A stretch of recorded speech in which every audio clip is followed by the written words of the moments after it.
pues mi labor va a ser un poco contaros algunos casos prácticos. Desde ahora aviso que me perdonen todos los juristas de la sala por todas las simplificaciones, errores y demás en la presentación, pero la idea es que fuera también un poco didáctica, con lo cual, pues bueno, me he saltado algunas cosas, ¿vale? Y yo lo que os voy a contar es la historia del señor Pérez, ¿vale? Una historia pues de cómo el señor Pérez monta una empresa y poco a poco se va adentrando y va teniendo experiencias pues en este mundo de los juzgados. En primer lugar, bueno, pues presentar a Nextel. Sé que la mayoría nos conocéis, también es posible que algunos no demasiado, con lo cual, pues bueno, ahí tenéis algunas de las cosas que hacemos. No sé cuántos somos 100 y pico, ¿vale? Y bueno, pues sobre todo estamos, como decía ahí, somos una ingeniería y consultoría y estamos especializados en seguridad y gestión TIC. También hacemos otras cosas, pero quizás lo que mejor se nos da pues es eso, ¿vale? Y sobre todo, pues bueno, quizás hemos llegado a ser lo que está marcado en negrita, pues sobre todo la parte de ISO 20000, pues yo creo que hemos llegado a ser referencia. Estamos muy orgullosos de nuestra experiencia en la materia. En materia de esquema nacional de seguridad, pues creo que también estamos haciendo un buen trabajo. Y desde hace un par de años más o menos, pues estamos adentrándonos en el mundo del peritaje informático y las evidencias electrónicas. Hablo del señor Pérez, que nadie se sienta identificado, porque es, ya digo, completamente, los ejemplos que vais a ver son completamente imaginarios, ¿vale? Cualquier parecido con la realidad, no debería haber ningún parecido con la realidad, pero cualquier parecido con la realidad es completamente casual. Bueno, el señor Pérez es un asesor financiero, ¿vale? Y monta una empresa. Y en 2008 pues la empresa le va muy bien, tiene sede en Barcelona y eso de ahorrar dinero les gusta, con lo cual la empresa va bien y llega a tener pues 12 personas, él como director general y tiene una serie de asesores y unos comerciales, ¿vale? Y aparte de eso, pues bueno, tiene una serie de infraestructura tecnológica que veis ahí más o menos medio esbozada, dibujada, bueno, quizás es un poco lo de menos. ¿Qué le pasa al señor Pérez? Vale, pues en 2008 resulta que recibe una visita inesperada. Llega la policía, llega la Guardia Civil y, bueno, pues le dicen que desde su IP pública pues se ha cometido pues una distribución de spam, de venta de productos farmacéuticos ilegales. El señor Pérez no sabía nada, con lo cual, bueno, pues se asusta, ¿vale? Y se asusta más cuando le dicen que tiene que ir a juicio y que se llevan sus equipos pues para poder demostrar que estaba vendiendo, pues eso, que estaba haciendo una venta o una distribución de spam. Bueno, el señor Pérez llega al juicio y él pues no puede decir otra cosa que no tiene ni idea de lo que ha pasado, que realmente él no ha hecho nada, que si en sus sistemas ha pasado algo que él no tiene ni idea, ¿vale? Y que hará todo lo que pueda para que no vuelva a ocurrir, ¿vale? Bueno, pues en este caso, bueno, pues el juez decide que es inocente. ¿Por qué? Pues porque lo que había pasado era que, bueno, pues el señor Pérez tenía un ordenador, se lo había llevado a casa, se lo había dejado a sus hijos para que jugaran, y sus hijos, pues bueno, se habían descargado un juego que resulta que venía con sorpresa, ¿vale?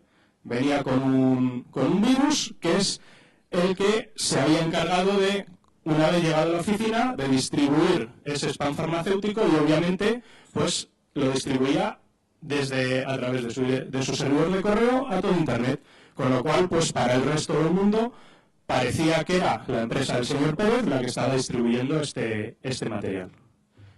Lo único que habían notado era que la red iba lenta, pero bueno, pues cosas de la informática, ¿verdad? El señor Pérez aprendió que bueno, pues que esto de la informática, que hasta ahora la había llevado él, mejor o peor, pero que realmente quizás tenía que hacer algo más, ¿vale? Que igual iba a venir bien tener un antivirus que estuviera actualizado, tener un anti-spam, ¿vale? Actualizar el equipo, pero que además necesitaba conocer qué es lo que pasaba a nivel informático, ¿vale? Pues hasta ahora había tenido 4 servidores, los había montado él, pero quizás necesitaba a alguien que supiera un poco más del tema.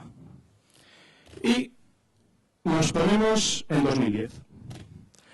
En 2010 la empresa del señor Pérez ha crecido y ha crecido en todos los aspectos, ¿vale? Se ha creado un departamento de organización del que sí que depende personal informático especializado, ¿vale? Ha mejorado la infraestructura informática y bueno, pues la empresa va bien. ¿Qué ocurre? Pues ocurre que descubren pues, que uno de los empleados pues, en horas de trabajo pues, se dedica a ver, pues eso, a ver fotos, a ver vídeos pues, que no tienen nada que ver con su trabajo. Eso es algo que al señor Pérez cuando se entera no le gusta y quiere hacer algo.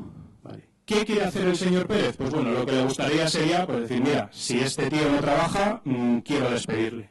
Vale, entonces les pide a los informáticos pues que le ayuden a, ellos que saben, pues que le ayuden a buscar pruebas, ¿no? Entonces, bueno, pues cuando este asesor se va a su casa, entran en el ordenador de este señor y se ponen pues a investigar y a recopilar pruebas, ¿vale?, de las actividades que hacía esta persona en tiempo de trabajo, ¿vale? Y se llevan su historial de navegación, se llevan un montón de imágenes y de vídeos que se había descargado, lo guardan todo y con eso, pues bueno, el señor Pérez dice, bueno, pues con esto despido a esta persona, despido procedente, joder, tengo un montón de pruebas, pero resulta que esta persona dice, oye, que no, que yo creo que este despido es improcedente y lo voy a denunciar.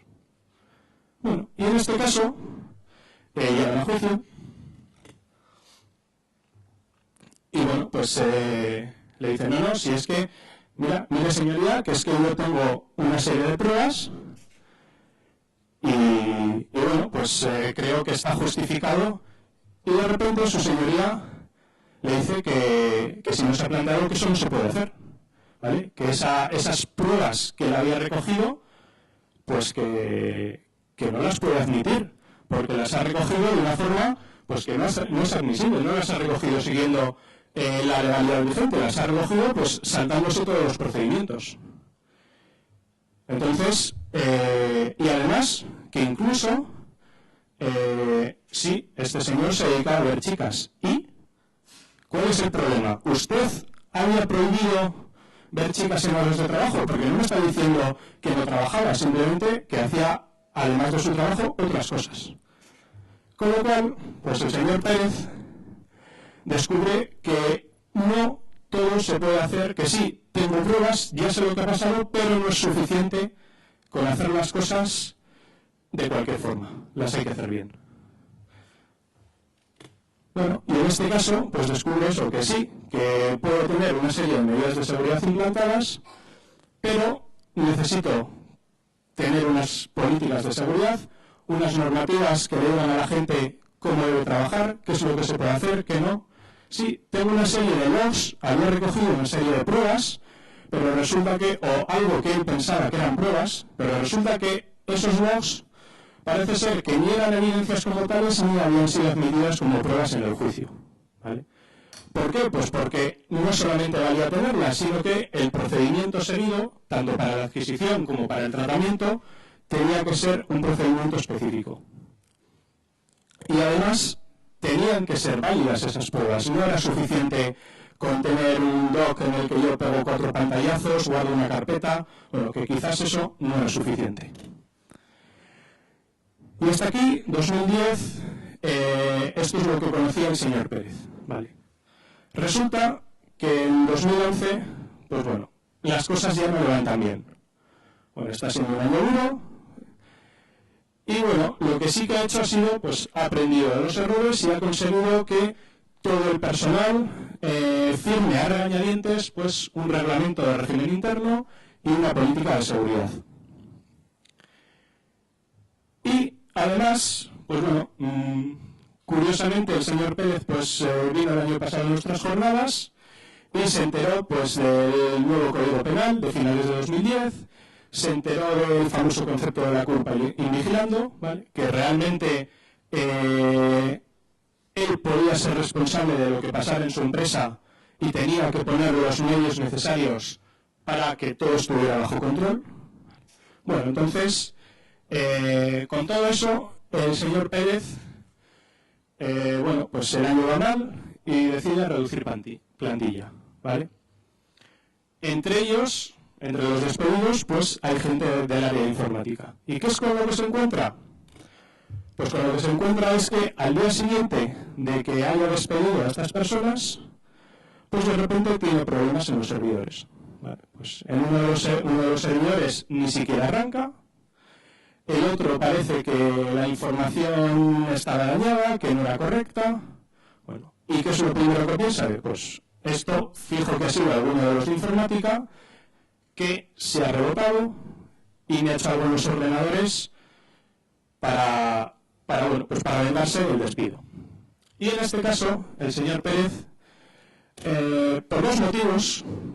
Primero, porque ya había visto que no valía con hacer las cosas y había que hacerlo bien, pero también, y no nos engañemos, pues porque como había echado a gente del área de informática, quizás de los que quedaba no se terminaba de fiar. Con lo cual, por esa confluencia de motivos, acaba pensando que lo mejor es contratar pues, a una empresa externa para que le eche una mano con ese análisis y hagan las cosas medianamente bien. ¿Vale? Bueno, nos llaman en este caso a nosotros. Vale. Y bueno, pues lo que se decide es, bueno, pues vamos a peritar los dos sistemas en los que parece que ha habido problemas y vamos a ver qué sale. Y aquí ya vamos a ir un poquito más despacio. ¿Qué es lo que hacemos? Bueno, pues en este caso, lo primero que hicimos fue llamar a alguien de más confianza, ¿vale? Nosotros somos un tercero, somos aparentemente imparcial, pero nos ha contratado la empresa. Con lo cual, bueno, pues sí que podemos dar un testimonio, pero incluso, pues quizás lo que decimos nosotros puede no ser tan fiable como lo que diga un notario. Con lo cual, llamamos al notario para que dé fe de todo lo que pasa, ¿vale? El notario no tiene ni idea de informática. Lo único que hace es apuntar con pelos y señales qué es lo que ve él que está pasando, ¿vale? Llamamos al notario y cuando llega el notario vamos a la oficina del señor Pérez y bueno, pues ¿qué es lo primero que hacemos? Lo primero que hacemos es decir, oye, ¿habéis tocado algo? Pues que nadie toque nada. O sea, dejad las cosas como están, no hagáis nada, vamos a tratar de preservar la situación lo más parecido a como os la habéis encontrado, ¿vale? Porque sí que es cierto que los técnicos de informática quizás podrían haber restaurado el backup y todo podría haber vuelto a funcionar, pero quizás esa restauración del backup hubiera fastidiado pues una serie de indicios pues que nos podrían llevar a pensar que ese sabotaje era cierto. Con lo cual el primer paso fue, bueno, vamos a esperar y no vamos a hacer nada. A partir de ahí, bueno, ¿qué hacemos? Botonazo, mejor dicho, tirar del enchufe, ¿vale? Que el sistema se quede lo más parecido posible a lo que está. Y a partir de ahí, abrir los sistemas, extraer los discos, ya digo, todo esto en presencia del notario, que apunte exactamente cada paso que hacemos, donde conectamos los equipos y a partir de ahí pues hacemos 2 copias de todas las unidades de memoria. Vale. A partir de ese momento, vale, tenemos 2 copias, luego vemos qué hacemos con las copias y obviamente el señor Pérez tenía que seguir trabajando. En este caso, pues se decide que una vez hechas las copias, restauramos los sistemas desde cero, probamos los backups, no sabemos cuándo nos hemos enterado de que hay problemas, no sabemos desde cuándo se estaban produciendo esos problemas, solamente hemos descubierto que un día concreto los servidores no arrancaban. En este caso, lo que decimos hacer es restaurar los servidores desde cero para que lo antes posible la empresa del señor Pérez pueda volver a funcionar y una vez auditados y verificados los backups y visto que dentro del backup no había nada más que lo que tenía que haber, restauramos los backups y dejamos que la empresa del señor Pérez siga trabajando. Y nosotros teníamos 2 copias, ¿vale? Aquí vamos a empezar a hacer como en Matrix con el señor Smith. Replicar y replicar y replicar, ¿vale? ¿Por qué? Pues porque realmente no tenemos 2 copias, porque si la primera copia que hacemos se la entregamos al notario, ahí de momento ha terminado su trabajo, ¿vale? El notario se lleva esa copia, la guarda, la conserva y nos aseguramos de que una imagen literal de lo que había en el primer equipo la tiene él, que es una persona de plena confianza, y nadie la toca. Cogemos otra copia, ¿y qué hacemos con esa? A partir de ella, una tercera. Y la segunda la guardamos. Y vamos a trastear con la tercera copia. ¿Por qué? Porque si dañamos la tercera, tenemos la segunda para poder generar una nueva con la que trastear, ¿vale? Siempre nos vamos a asegurar de que nuestro punto de partida para el estudio va a seguir siendo el mismo que teníamos en el original. Esa segunda copia, recordemos que es una copia directa del original, no es una copia de la que tiene el notario, ¿vale? Las dos han sido copias directas del original y nosotros, a partir de esa copia directa, trabajamos como referencia nuestra interna. Trabajamos con una tercera copia y guardamos con ella, ¿vale? Empezamos a mirar, bueno, pues teníamos un equipo que no arrancaba, miramos el sector de arranque. En este caso, pues suponemos que es un equipo Windows, miramos el registro de Windows. Bueno, pues a partir de aquí ya, pues hacemos una serie de análisis, pues de bajo nivel, de cuál es la situación de todo ese disco duro. Y no nos olvidemos, aquí no he querido profundizar demasiado, pero no nos olvidemos que hablo de unidades de memoria, no solo de discos duros, ¿vale? También tenemos una memoria RAM que se ha quedado como se haya quedado, recuerdo que hemos pegado botonazo. Pues bueno, habrá que estudiar también qué es lo que ha quedado en memoria, qué podemos deducir de eso que ha quedado en memoria, y con todo eso nos vamos haciendo una composición del lugar. Para hacer todas estas cosas, obviamente, pues hay distinto software específico, incluso distinto hardware específico, ¿vale? Una de las imágenes que os había puesto al principio, pues no deja de ser una imagen de hardware específico, pues para hacer estas cosas un poco más ágiles, ¿vale? Y sobre todo lo que tenemos que hacer es preservar algo que no existe en nuestra legislación, que es la cadena de custodia, ¿vale? Todo lo hemos visto en las películas, hasta algunas se titulan así. En España no existe el concepto de cadena de custodia. ¿Qué ocurre? Que la filosofía es buena. Entonces, ¿qué es lo que vamos a hacer? Simular que eso es algo legal, simular que es algo válido y reconocido y aplicar los mismos principios. Con lo cual, tenemos que apuntar quién hace, qué hace, cuándo lo hace, hasta cuándo lo hace, dónde guarda, dónde coge, digamos. Tenemos que registrar una bitácora de absolutamente todos los pasos que vamos dando. Vuelvo al software específico. Todas estas cosas, muchas son tareas técnicas. No es que yo vaya escribiendo un comando y vaya apuntando en una hoja de papel el comando que escribo y lo que obtengo. ¿Vale? Existe software que se encarga de hacer eso de forma automática y que además se encarga de que esa bitácora, de garantizar que esa bitácora sea fiable. ¿Vale?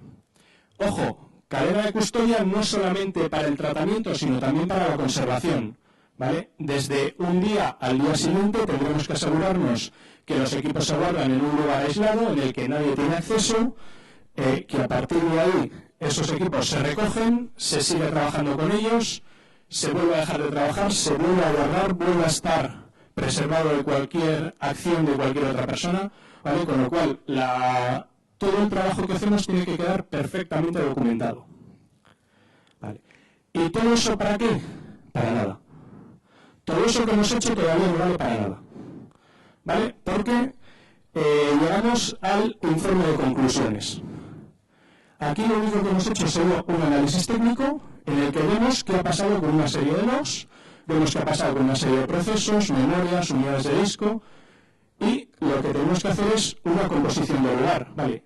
Partiendo de todas estas hipótesis, o sea, partiendo de todas estas situaciones, ¿qué hipótesis podemos hacer? Y repito, hipótesis. O sea, con una probabilidad de acertar determinada, pero nada va a ser a ciencia cierta, ¿vale? No podemos garantizar que ha sucedido nada. ¿Por qué? Porque estamos partiendo de lo que había. Si no tenemos garantías previas, no podemos tener certezas posteriores, ¿vale? Solamente podemos hacer hipótesis y obviamente cuantas más pruebas recopilemos para justificar nuestra hipótesis, pues posiblemente más sólida sea, pero no deja de ser una hipótesis. ¿Vale? Una hipótesis basada en la línea de tiempo del sistema, es decir, qué podemos deducir, qué ha pasado a lo largo del tiempo en el sistema que hemos ido analizando y cuáles son, importante, las medidas de seguridad aplicadas en ese sistema. ¿Vale? Porque aquellas medidas de seguridad que ya estuvieran aplicadas nos sirven para justificar nuestro punto de vista. Y las que no estén nos sirven también para justificar qué es lo que se puede hacer por no haber una serie de medidas. Con esto quiero decir, es importante tener muy claras cuáles son las medidas de seguridad que estaban aplicadas en el momento de hacer ese análisis forense, porque van a ser la única herramienta en la que con un mínimo de garantías nos vamos a poder basar para empezar a avanzar nuestras hipótesis. Si no hay absolutamente nada de seguridad de antemano, difícilmente vamos a poder deducir nada, porque absolutamente todo era modificable, personalizable, trasteable.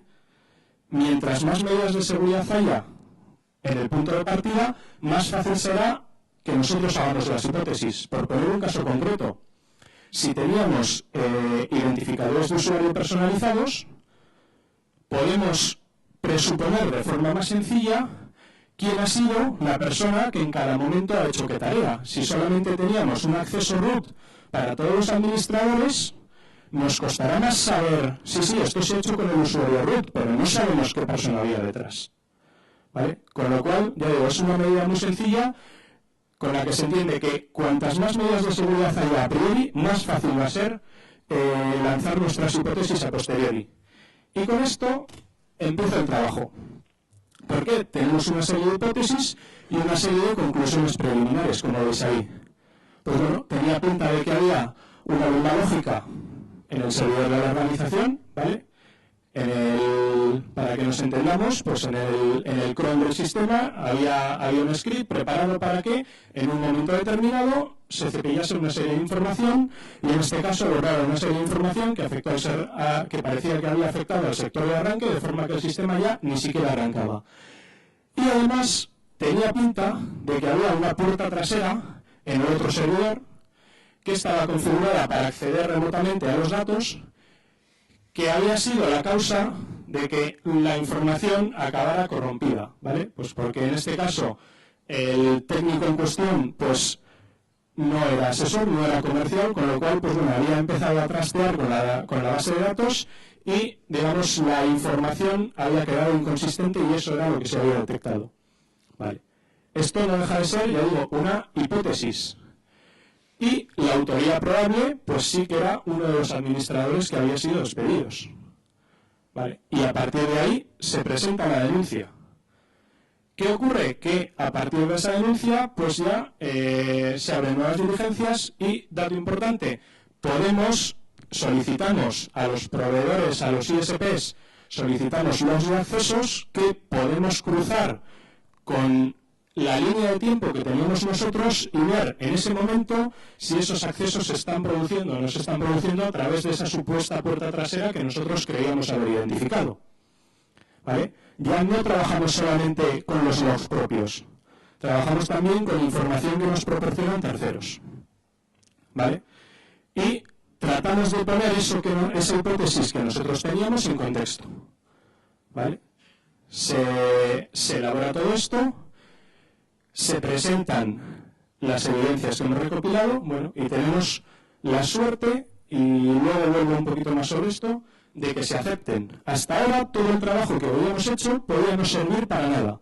Nosotros tenemos un estudio muy bueno, un informe muy bueno, pero eso tiene que ser llevado a un juicio, presentado a un juez y que el juez decida que acepta lo que nosotros proponemos como prueba. Puede no aceptarlo por diferentes motivos, porque cree que es incorrecto, porque no lo entiende, porque el perito de la otra parte echa por tierra el análisis que hemos hecho nosotros, porque ha habido deficiencias en el procedimiento. Es decir, no es importante solamente que las pruebas sean consistentes, sino que el procedimiento sea válido, que sea legal. Ya vimos al principio que podía tener muy buenas pruebas, pero si resulta que se había hecho contra la legislación establecida, si se había hecho sin el conocimiento del usuario de cualquier manera, pues directamente es que tú puedes tener muy buenas pruebas, pero es que son ilegales. Las has obtenido de forma ilegal, con lo cual no me sirven. Con lo cual no basta solamente con hacer el ejercicio bien, sino que encima tiene que ser finalmente admitido. Vale. Y en este caso, pues, ¿qué es lo que teníamos? Pues que conseguimos, parece ser, que no solo que las pruebas fueran admitidas, sino que la hipótesis que habíamos planteado nosotros fuera admitida, ¿vale? Nosotros simplemente teníamos unas pruebas técnicas, ¿vale?, en base a las cuales, ya digo, habíamos formulado la hipótesis de que había sido una persona concreta quien había hecho todo eso. Habíamos tratado de justificar por qué nosotros habíamos llegado a ese razonamiento y parece que esa justificación, pues, se consideró válida. Bueno, y en este caso, pues, salió bien. Salió bien, pero, ya digo, claves a tener en cuenta en este punto. El procedimiento seguido, ¿vale? Tiene que ser fiable y, por presuponerlo pero no dejarlo sin poner, tiene que ser legal, ¿vale? Podemos obtener muy buenas pruebas, pero si no pasan los criterios por los cuales una evidencia puede ser aceptada, no nos sirve de nada, ¿vale? Con lo cual el procedimiento tiene que ser válido. Importante, los resultados tienen que ser verificables. Recuerdo que teníamos una primera copia que se había quedado en notario.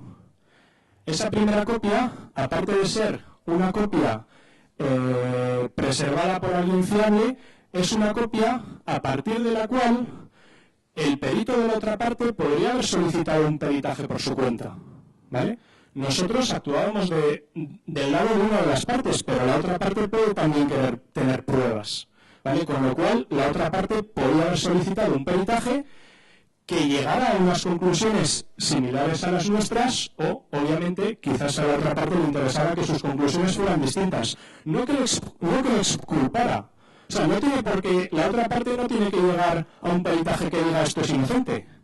Con que lleguen unas conclusiones diferentes a las nuestras, que también sean fiables, quizás es que nuestra hipótesis no está lo suficientemente asentada, ¿vale?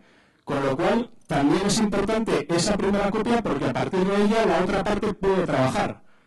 Y es una parte, es una copia que tiene que ser confiable para la otra parte, ¿vale? Con lo cual, en ningún caso el otro perito iba a pedir nuestra segunda copia, porque no tiene por qué fiarse de que nosotros no hayamos adaptado la copia inicial, pues para que dé lo que nosotros queremos que dé, ¿vale? Otro comentario al respecto. Hay que decir lo que digan las pruebas, no lo que quiere el cliente, ¿vale? Nosotros como peritos, o sea, nosotros somos peritos, no somos abogados. No tenemos que plantear la defensa.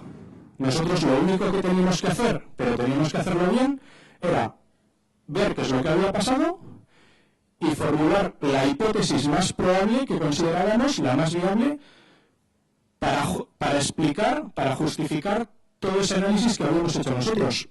Pero si el resultado hubiera sido que, mira, es que el atacante es un hacker mexicano que ha accedido remotamente y que no sé qué, pues es un hacker. O sea, nuestro trabajo es el peritaje, no es la defensa, ¿vale?